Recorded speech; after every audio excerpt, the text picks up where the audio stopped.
Welcome to Guide Guru. We hope this video helps.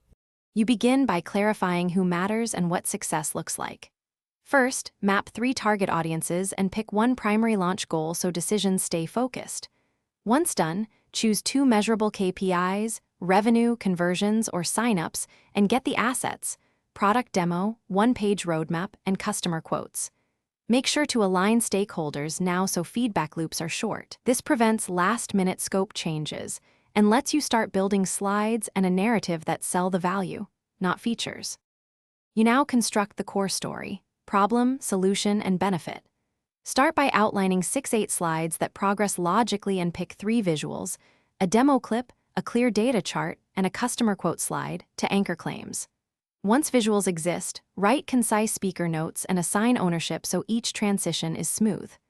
Make sure to rehearse aloud, time to 12-15 minutes, and iterate based on practice feedback. This reduces cognitive load for the audience and keeps your message persuasive and memorable. You finish by rehearsing and locking logistics. Do 3 full run-throughs with stakeholders and record 1 performance so you can refine tone and timing. Once polished, create a 1-slide FAQ and a single clear next step CTA, trial, sign-up, or demo request. Make sure to run tech checks, prepare backup slides, and confirm contacts for follow-up. If something goes wrong, use the recording to spot the weakest transition quickly. Revert to the FAQ slide to buy time while you stabilize the flow. Thanks for watching. Consider subscribing if we helped you today.